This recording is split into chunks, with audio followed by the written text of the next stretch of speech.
여러분, 거룩한 나라 하면 어떤 이미지가 떠오르시나요? 아마 막연하게 느껴질 수도 있을 텐데요. 오늘 우리는 신명기 14장에서 19장을 통해서 하나님께서 자신의 백성을 위해 직접 그려주신 청사진을 한번 들여다보려고 합니다. 이 청사진은요, 개인의 삶에서부터 시작해서 국가의 정의에 이르기까지 우리 삶의 모든 영역을 아우르고 있습니다. 이 오래된 율법이 사실은 지금을 사는 우리에게 굉장히 중요한 질문을 던지고 있어요. 하나님의 거룩한 백성으로 살아간다는 게 구체적으로 대체 뭘까? 세상과 어떻게 달라야 할까 하는 거죠. 그 답을 오늘 함께 찾아가 보시죠. 우리는 신명기 14장부터 시작해서요.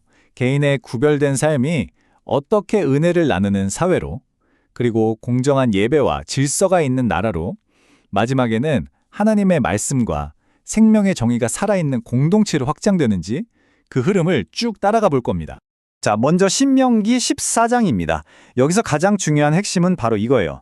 거룩함은 이거 해라 저거 하지 마라 하는 규칙 목록이 아니라는 겁니다.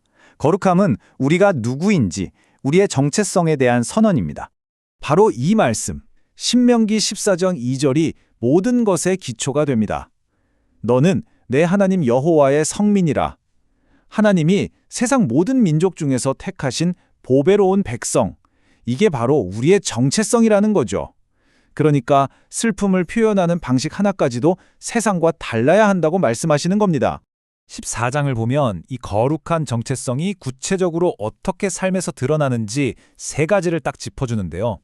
첫째, 이방의 풍습을 무작정 따르지 않는 것. 둘째, 우리가 매일 먹고 마시는 아주 일상적인 것을 통해서도 하나님을 기억하는 것. 그리고 마지막으로 11조를 통해 하나님께 드리고 이웃과 함께 나누는 삶입니다. 여기서 말하는 11조는요, 그냥 세금처럼 내는 어떤 종교적인 의무가 아니었어요. 이건 하나님 앞에서 다 함께 기쁘게 잔치를 벌이는 예배였고, 동시에 공동체 안에 레위인이나 고아, 과부 같은 가장 약한 사람들을 돌보는 사회 안전망이었던 거죠. 즉, 하나님을 향한 거룩함은 반드시 이웃을 향한 구체적인 사랑으로 이어진다는 것. 이게 핵심입니다. 자, 그럼 이 개념이 어떻게 사회 전체의 경제 시스템으로까지 확장되는지 15장으로 넘어가 보겠습니다. 이 이미지가 15장의 메시지를 정말 강렬하게 보여주죠. 하나님은 당신의 백성이 가난한 이웃 앞에서 자기 것을 지키려고 꽉 움켜쥔 손이 아니라 모든 것을 공급하시는 하나님을 신뢰하고 뒷거이 펼쳐서 나눠주는 그런 편손으로 살기를 원하셨던 겁니다. 이건 정말 그 당시 세상 기준으로 보면 그야말로 혁명적인 경제 원리였어요. 한번 생각해 보세요. 7년마다 모든 빚을 없애주는 면제년 제도라니. 이건 가난이 대물림되는 악순환의 고리를 아예 끊어버리고 누구에게나 다시 시작할 기회를 주는 그야말로 은혜 시스템이었죠. 신명기 15장 11절 말씀은 이 제도의 심장과도 같아요. 땅에는 언제든지 가난한 자가 그치지 아니하겠으므로, 이게 절망적인 현실을 말하는 게 아니라요. 오히려 우리에게 하나님의 그 넓고 관대하신 마음을 닮아서 사랑을 실천할 기회가 늘 주어질 거라는 정말 놀라운 약속인 겁니다.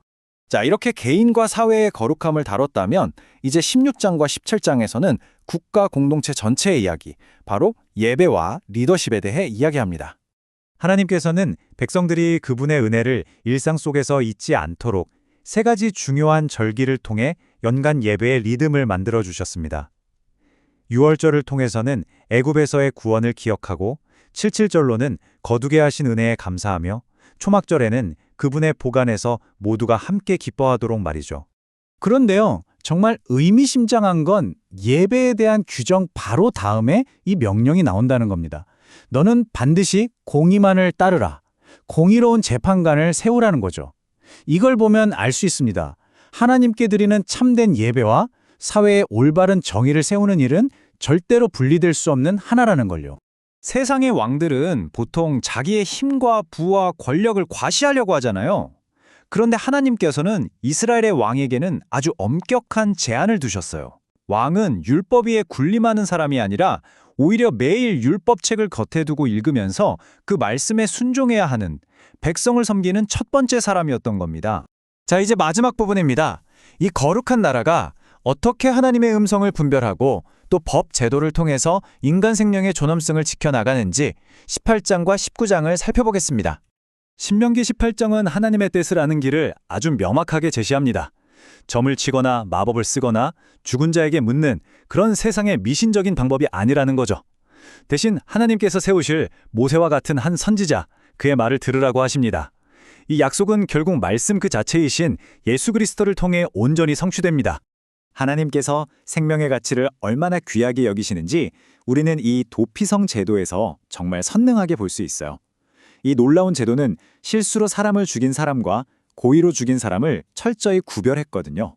그래서 억울한 죽음을 막는 자비를 베푸는 동시에 개인적인 복수가 아니라 공적인 정의가 바로 서게 했습니다.